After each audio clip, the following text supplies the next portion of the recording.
Guys of a Certain Age is brought to you by no one. Absolutely no one. Except these dudes walking down memory lane. Now let's head to the studio to see what they misremember next.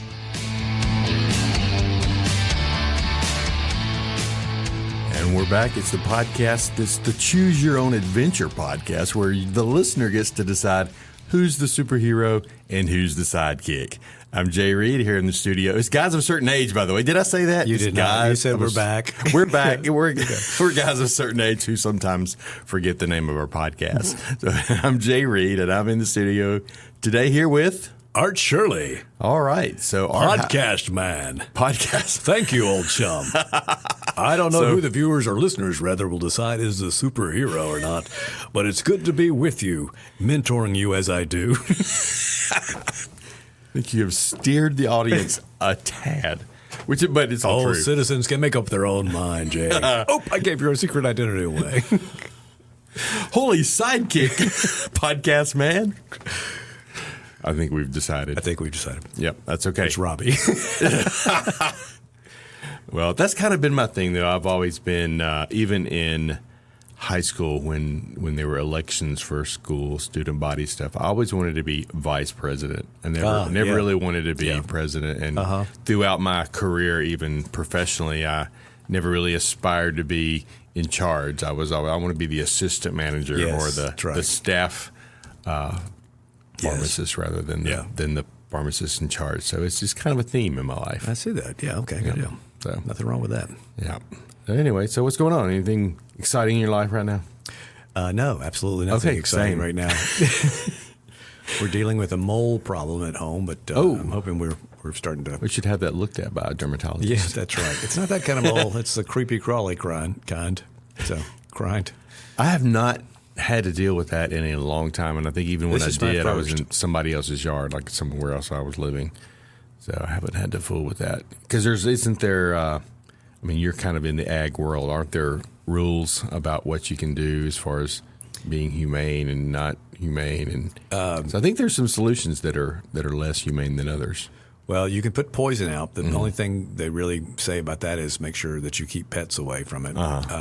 The thing we're doing is spraying to kill the grubs or earthworms that they eat, and that if there's no food source, they will move along. Okay. I've tried the vibrating solar powered.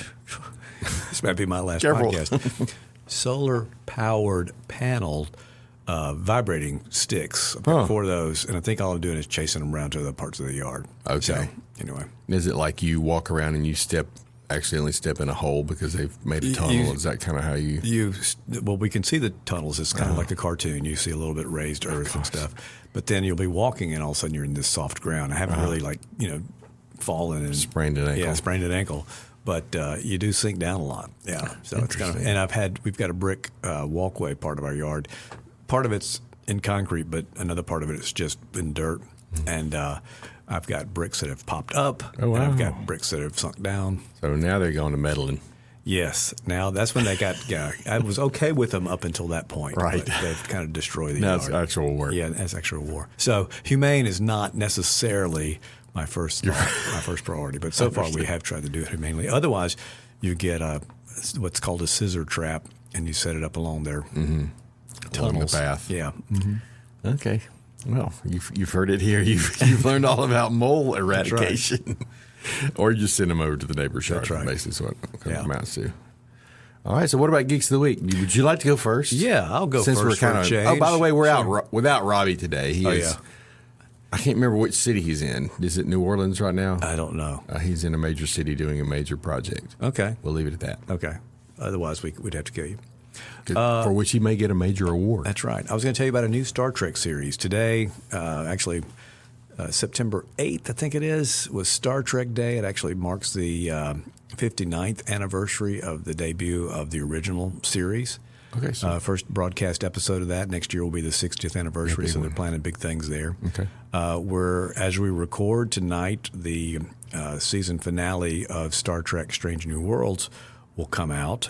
I was wondering, I thought maybe I knew it said coming Thursday. I kind of looked last night to see if it was. I know, I did too. A sneak. Maybe I did too. I was because that would have been a perfect night for me to watch it tonight. I've got a play I'm going to tonight, so I won't be able to see it until Friday. But I'm looking forward to seeing it. It's been an interesting season. I've enjoyed it. I know it's been kind of divisive for fans. Some episodes more than others, and I'm sure because you're caught up now too. Yeah, I'm right? caught up. And I'm ready. I think Robbie's pretty well caught up. So maybe the next podcast or two we can do a recap of that. But anyway, so something new coming. The Geek that I have is there's a new audio series that came out September 8th, and it's called Star Trek Khan. Khan, based on the character played by Ricardo Montalban in the original series, in the Wrath of. and in the Wrath of Khan. The story is written by Nicholas Meyer, who was the director for Star Trek Wrath of Khan, which is to me still not only the best Star Trek movies, but just one of my favorite movies. I think it's really good. And the story is about what happens between the incidents of the original series and then when they find Khan again in Star Trek Wrath of Khan as they're settling SETI Alpha 5. Okay. And so I'm looking forward to seeing that. It's available. It's going to come out weekly. I think there's probably 10 episodes thereabout. And then it's available whenever you find your fun podcast. So it's like a podcast then? It is a podcast, yes. Okay. I'm sorry. Yes, when I first saw it, I thought they were doing like another TV series, but I think probably the next series they do, if the fans are all correct in our wishing, will be the original series reboot. But anyway, this would be interesting. It's got Naveen Andrews is playing Khan. He was in Lost. You've also got George Takei and Tim Russ. George Takei, the Sulu from the original, he's playing the commander or the captain of the Excelsior, which he played in the movies. And then Tim Russ, who played Tuvok on Voyager, is playing a younger version of Tuvok, and he's an ensign, I think, or lieutenant on Sulu's ship. I've watched very little, honestly, between the original series and this current one. I watched a little bit of the one that Luke Picard was in, Jean-Luc Picard, but I really haven't kept up with a lot of the other side series. So yeah. But I listen to, as we've discussed before, I've listened to podcasts and stuff, like the Batman audio adventure stuff. So if it's to that quality, which if it's got George Takei in it, I mean, you would think it would be that quality. I'm listening to one now, High Noon, DC High Noon, not High Noon, High Volume. Okay. That's a Batman series, and it's okay. Some of those are really good, and some of those are just not that good. Right. Yeah. And this one's kind of, I would put it second tier under the audio adventures. To me, is it's a standard. It's a standard. I think so too. But I have listened to some that are less. So I hope this Star Trek one, I would definitely listen to that, even if I didn't know the characters. And I don't think it's going to matter. I mean, you're probably familiar enough with Khan just from what you've, even if you haven't watched. Have you watched Wrath of Khan? I'm sure I have, but it's been forever. Yeah. But anyway, I don't think it's going to. I think there will be a lot. I would imagine there'd be a lot of Easter egg kind of things for true fans. Yeah, right. But I think the story's going to be such that you don't necessarily have to have a real deep knowledge of that. I would imagine so. But we'll check it out. If it's a well done story, it'll be interesting either way. Cool. Well, that'll be my next thing. Yeah, Star Trek Con. Star Trek Con. So it's not like Con like Comic Con. Not like a Comic Con or. Speaking of Star Trek, have you seen? I think it's the movie. Is it Section 31? Something like that. I watched half of that and couldn't get through it. Okay, I was wondering because I just saw it advertised. And it looked like the actress. Is it Michelle Yeoh? Yes. Was in it, so that which I thought that would be great. Yeah, and it's kind of very much a spy thing, it's a almost spy with a little bit of Ocean's 11 in it. There's a little bit of a theft caper in there as well. And I really thought it would be interesting, and I probably need to give it a second chance. But it was. It kind of felt like Star Trek in name only, and didn't really feel very Star Trek. I'll put it on my to-watch list after. But I mean, I wasn't even able to get through it, so that's unusual for me. Okay, well, that's. And it's just a movie; it's not even a series. Yeah. Well, I thought that might be easier to digest. Well, I did could watch too. a 2-hour movie, and I was like, wow, this is just not. Anyway, I'm going to give it another shot. Okay. What's your geek of the week? My geek is going to be semi-related to what we're going to talk about after the break, and this just popped across the other day, and I have to give you a little background. The geek is that Sean Cassidy, former Hardy Boy, former singer, or not former singer. That's kind of the point. Sings. Yes, he's still touring. Really? Yes, he's got apparently right now he's on his quote biggest tour ever. I don't know how it popped up on my radar, but it popped up on Instagram, and he was announcing that he had added a bunch of shows to his tour. I think the closest one to us is New Orleans at the House of Blues down there. But I had this interesting history with Sean Cassidy because I was a fan of the Hardy Boys as as a book for sure. And then when the Hardy Boys series came out, I watched it, so I knew him from that. And then when he started singing, he's on the front of every teen magazine and girls, all that. But I think I just followed along. Oh, Sean Cassidy, the Hardy Boys, Sean Cassidy sings. Let's get the tape. And so I have a very vivid memory of going to Walmart with my folks when it came out. Cassette tape was the medium of choice, and I found it. I asked my folks, "Can I get it?" Because I was that young. However old I was, young teen at best, no driver's license, but had a cassette player. And I just begged for it, and we're not going to get that tonight. Yeah. And I was not happy. I was kind of angry, and I remember going home and kind of stomping upstairs to my room, and then doing whatever sulking I did up there, and then all of a sudden from downstairs I hear Sean Cassidy singing the "Do Run Run Run." Really? And my dad had bought the tape for me. No kid. And so I don't know. It's sort of a weird lesson, I didn't actually have a tantrum in Walmart, but I was very unhappy about not getting something, and he got it for me anyway. So, if kids are listening, that is not the way to do it. But in this one case in my life, it worked. So that is too funny, though. I still got the tape somewhere. I didn't have time to look for it this morning. But anyway, if you want to get a new tape or vinyl or whatever he's selling at his merch table, he's touring right now. That's interesting. And you would recognize him, I think, on the street. Just I've seen pictures. Gray hair, not as long. But his brother David Cassidy, who was part of the Partridge Family, and he passed away, several years ago now. I think Sean has managed to keep kind of a level head. He got involved in producing and was involved in some really cool shows that are in our genre, and I can't remember any of them now, but we can look it up and see what he did at some point. But so that's great. And I would like the Hardy Boys and Nancy Drew too. I thought those were just a lot of fun. And you can still find them on Peacock, and I'll watch those occasionally just to kind of go back and see what it's like, and they hold up pretty well. Okay, yeah. I mean, as well as they held up then. He was the younger one, which I think is Joe. Yeah, and Frank was the Parker Stevenson? Yes, is that right? Yes. I can't believe I remember that. I was searching for it. Wow. Yeah, that's good. Yeah. And I think he's still around. But I don't think he didn't do much anything after that. He was on Baywatch for a while. Okay. Yeah. I feel like he kind of made guest appearances in things like, Love Boat and places like that needed special guests. Married to Kirstie Alley. Oh, gosh. Who was also in Star Trek. Wrath of Khan. Parker Stevenson was married to Kirstie Alley. Yeah. I don't remember that. Oh, yeah. Wow. We won't say that she made a special thank you to him when she won an Emmy for Cheers, but we won't repeat that here. Okay. For Mrs. Reed and for others. Okay. All right. So when we come back, we're going to talk about other cool experiences. All right, and we're back. And this topic today I want to talk about is we've talked a lot about my collecting. Yes. Collecting, not hoarding, all the things. But I've kind of shifted a little bit. Okay. In what way? In my thinking.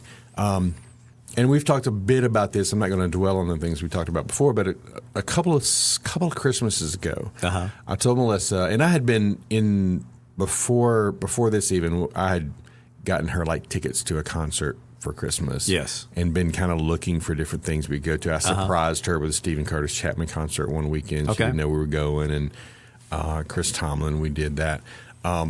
Tried to find things that she would enjoy. And then I kind of began to look at myself and so what would I rather have, a gadget, a shirt, something new at Christmas, or would I rather have a concert ticket? And so the Jimmy Buffett was on my bucket list. Yes. And I told her that's what I wanted. So she looked around, couldn't find anything that was anywhere nearby, but kind of gave me a gift certificate for a concert of my choice. And Jimmy Buffett passed away a few months later. I thought I remembered that he passed away before you got to see him. Right. So I never got to see him, but I thought that kind of triggered me to, in a good way, to say, okay, who else might be out there? And, of course, there's lots of groups touring, like Kansas is touring now, and Robbie's going to see them in January, and I'm looking at the possibility of that. All these old groups, even though they might not be the original members, or generally aren't, you can still go and see and hear that old music that you like. So that year, I ended up going to see Lyle Lovett. Oh, yeah, that'd be good. And again, as I've said, I was looking through Lyle's schedule, and it was all Texas, Texas, Texas, Texas, and then it said Oxford in the middle of all that. Oxford. So I got to see him. I had forgotten that. At the concert center. I forget the name of it is escaping me. But the Ford Center? The Ford Center. Yeah, he was at the Ford Center in Oxford at Ole Miss. And so I got to see him there. And it was a terrific concert, just met my expectations. But Lyle Lovett is not a young fellow. No. And he's a guy of a certain age. Yes. And as wonderful as it was, you could tell, his voice wasn't quite the same as it was. And so I got to thinking further, who else might be? Who do I need to see now in order to do this? And so I've kind of gone wild with trying to see as many people as I can right now, because it's not so much that I'm worried that I'm going to pass away. I'm just worried that voices and people that I want to see are not going to be touring much longer. So this has just kind of got me on a quest to see who kind of find it all. So just to give an example, last month for my birthday, this is not somebody who's going away anytime soon, but I went to see Ben Rector and Switchfoot open for him, and it was terrific. Just Birmingham Coca-Cola Amphitheater. It was great. Terrific concert. And Melissa was not that all enthralled with either of those artists, but she loved it because of the musicianship of the guys that were playing. Yeah. So it turned out to be a good thing for both of us. By the way, I will say, I don't know if she'll even listen to this, but she's been very generous to let me do these things. Right. So then this coming weekend, we're going up to South Haven, and we will see James Taylor. Oh, okay. What night is that? Saturday night. Okay. Yeah. My sister Beth and one of her daughters are going to see that. Okay. So that's at the Bank Plus Amphitheater up there in South Haven. So I'll keep an eye out for them. Have you seen him before? I have not. Yeah, I've seen him 2 or 3 times, I think. Yeah. Yes, I've never seen him. Really, really good. And he's somebody that I've been watching out for. And, he was going to be in Birmingham, I think, last night. Yeah. And but it just didn't work out for work. Well, actually, they probably went last night because she went with her daughter that lives in Birmingham. So I think she went. They may have gone last night. Then. Yeah. So Birmingham was sort of my first choice. Yeah. And then I think he was actually in Brandon a couple of years ago, but that didn't work out either. So he's one that I've really been watching for. So we're going to do that, and then as I was. Melissa and I were talking the other night about all these things, and she was kind of like, putting the brakes on just for all the activity, because there is a sort of balance between, doing stuff like this and then, being away for a weekend or whatever, even for a long night, and then, getting stuff done at home. So that's kind of where I have to watch, and she's been a good gauge for that. Yeah. So for the next few months, we've kind of got like one thing a month. So September is been that. I wanted to go see Wicked, but I couldn't squeeze that in. Is that at the Orpheum? In Birmingham. Oh, okay. Yeah. BJCC or whatever they call it. Okay. So then in October we have our yearly Southern Foodways Alliance meeting, and it just happened that John Crist, the comedian, is going to be in Birmingham the night before that event starts. So he's good. He's funny. Yeah, and then November, a guy named David Wilcox. He's a folk singer from Asheville, North Carolina. Yeah, I don't know him. He's going to be in Birmingham, and he's another one that when Melissa and I were dating and our first year of marriage, lived in Asheville, we saw him several times, and I just love his music, and it's very very mountain folk kind of stuff, and so he's going to be in Birmingham. So that's going to be our November trip. And then we'll kind of press pause after that, because then comes the holidays and Christmas. But But the whole point is I'm trying to think, what do I need? Not really need, but what would I like to do and see and experience rather than accumulate stuff. Yeah, right. Stuff is not, there's nothing wrong with stuff. And I was thinking about some stuff, if you get a T-shirt from a concert or something, then that it connects you to that memory, to that experience. So I'm sure I've heard you talk about stuff. Going to Vegas. Yeah, and that's Phil and going to Vegas with Phil, and then Becky and I have been very intentional about trying to take trips. When our younger son Drew moved to just north of Seattle, Washington, that's kind of become our trip. But it started with a trip to Seattle with the boys, Becky and me, and we'd never been there. We wanted to go. They've got a friend that works at the same place Drew does now, and so we thought they could go see him and we could go do some stuff. And then we just kind of realized we'd actually taken a trip to Boston and Maine a few years ago and just realized there are a lot of places that we've never seen. We've been to New York several times. We love New York, but we wanted to do something different. So we started to kind of start to, again, think, where do we want to go? What are some places? And we've been to Charleston, been to New Orleans several times too, and love that. But yeah, it kind of got to be the thing where let's do a trip rather than, stuff. We still do a lot of stuff. Right. But, and the other part of it too, and some of that may have been, we had not moved by the time that we did that, but once we did move and had to go through and throw out a bunch of stuff, we realized, man, we've got too many material things here. We need to kind of cut back on that. Unfortunately, we've added back to it. But I do think that there's no substitute for, and that's one thing, as we kind of look at retiring, and Becky's announced her retirement already. It'll happen next year sometime. And some advice we're seeing, we're both 63, and they're saying, people overestimate the health they're going to be in when they retire if they wait to retire, and that these things that you want to do, you may not be in shape to do them. I don't know that we're in shape to do them now. So that's kind of been a wake-up call for us to say, hey, look, maybe that's something we should look at and see, do we need to make sure we're doing these things now instead of waiting, we'll do these, when we're both retired and go on and do that. That's been a big incentive for me too. Yeah. I read several years ago, Tim Ferriss's book, The 4-Hour Work Week. Yes. And that's one of the things that he really focused on, is taking many retirements along the way, MI&I, many. Yes. Well, so to do the things you want to do and travel while you can, because when you reach retirement age, that's also the same age when you take more medicines and you just physically can't do stuff as much. And we're focusing on the age part of guys of a certain age right now. Right. But I think that's, and I think that one thing that I've tried to do is, we're always taking pictures with our phone like we always did. Well, that's great and it's wonderful. You'll end up coming back with hundreds of pictures. But what I've started doing is, as we come back, either putting them into a book, ordering a book from Snapfish or somewhere like that, so that we've got a collection of maybe the 20, 30 pictures that really describe the trip, and we'll keep those out on coffee tables, and then we can go back and look at them. Right. We don't do that on the phone very much, and we don't set up a slideshow on the phone on the TV to go back and show our pictures. I've done it with a calendar too for Becky, like a shorter trip we took to Charleston. Just did that as a calendar because there weren't quite as many pictures, but we had a great time. It was just a place we'd never been before.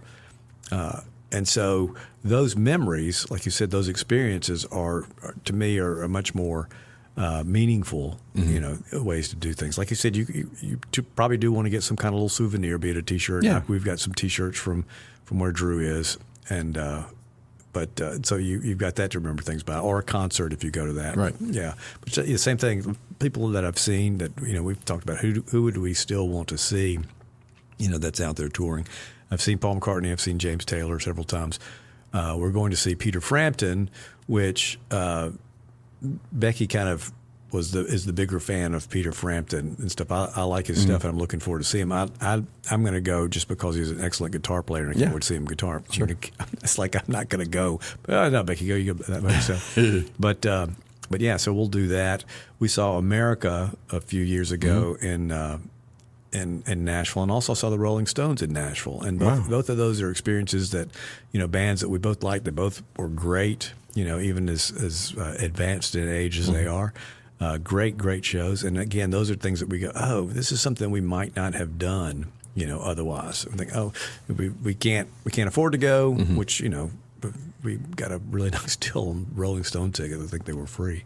But so, I think it's important to kind of carve those things out and think this is something that is important to do. Yeah. And these are just a couple things I picked up. This is not a Have a Better Marriage podcast, but I did read at one point that having little getaways, like going to a concert, because we usually spend the night somewhere. I mean, but having those little getaways to look forward to, were actually good for your marriage. Oh yeah, absolutely. And then I was actually listening. Speaking of Tim Ferriss, I was listening to Cal Newport, who is the deep work guy.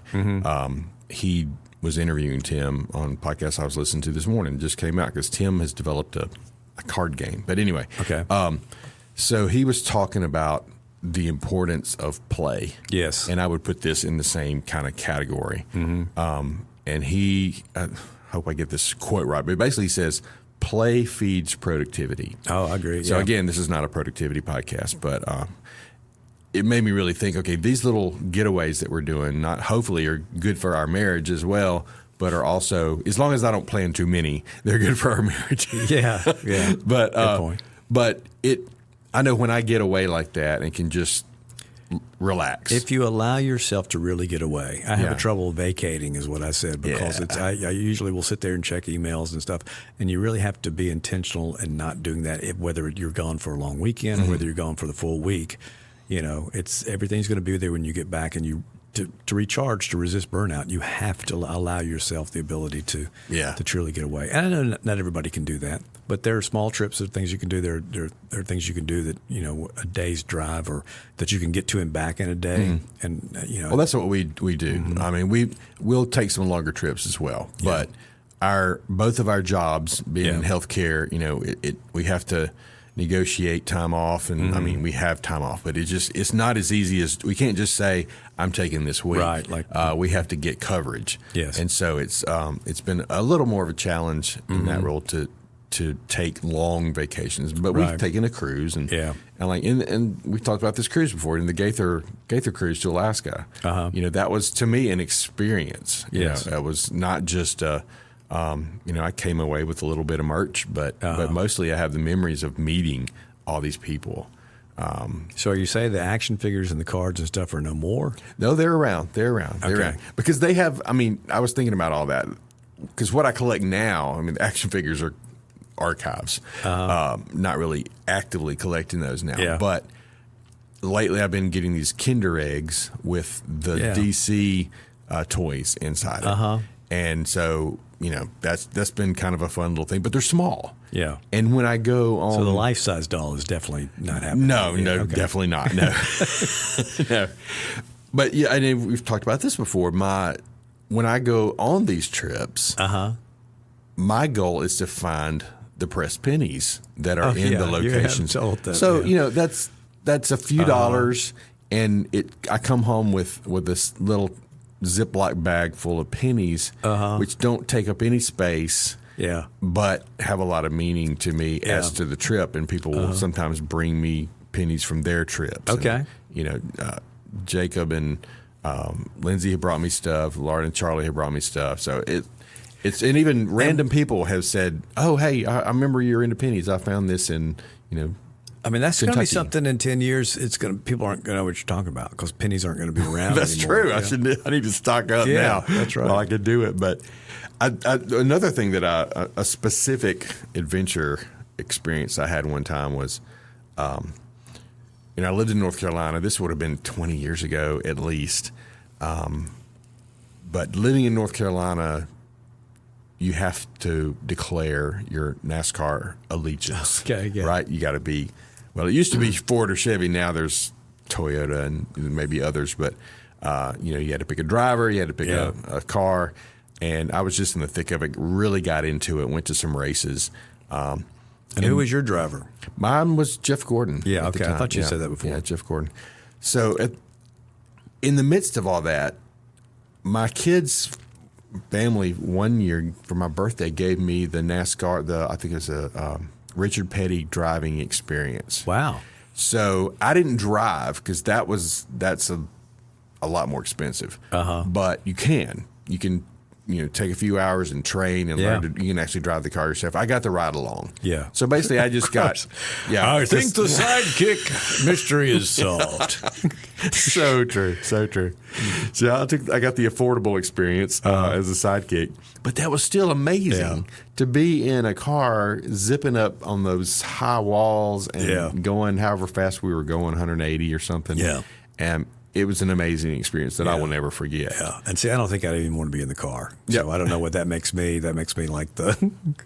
So I've got I've got a bunch of NASCAR memorabilia too. Yeah, but it doesn't compare. It links me to that experience. Yes, I'm Alfred. You're Alfred.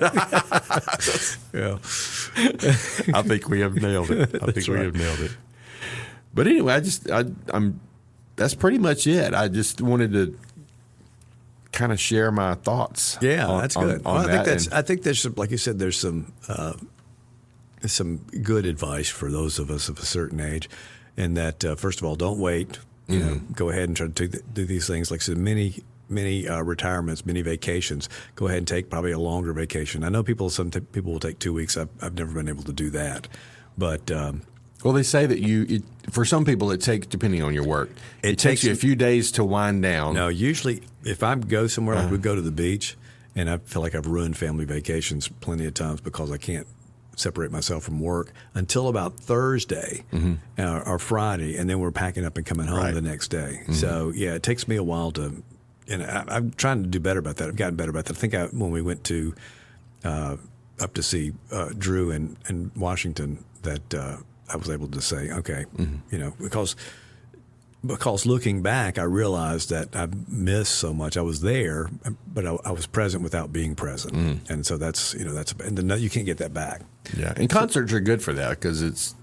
I mean, you could look at your phone. The phone messes up everything. But that's a good point. Yeah, because either you're driving to the thing, or you're at a show that really you want to leave your phone off and probably paid. I mean, you might take a picture or record a clip of a song or whatever. But yeah, I came for the music, right, and the experience, and I've got my phone because I want to share it with others.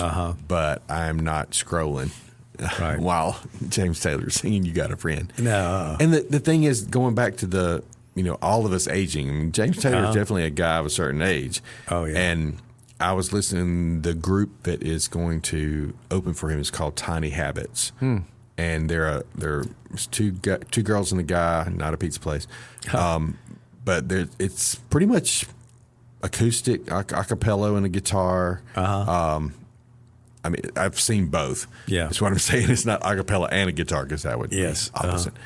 But they a cappella group with a full band, right? So they're very like tight harmony kind of stuff, and so there was a clip of them because I said the word James Taylor. Now my phone is just full of it. So I guess they sing a song with him. Oh yeah, I'm sure they do. And I can't remember what the song was, but his voice cracked a little. Yeah, Well, that's what. So I was just affirmed that I needed to do this. Paul McCartney is touring again, but when I've heard him, his voice is pretty much is certainly not what it was, and he had an incredible voice, but it's not there anymore. I saw him 30-something years ago in Memphis. Great show, and I don't necessarily have to see him again.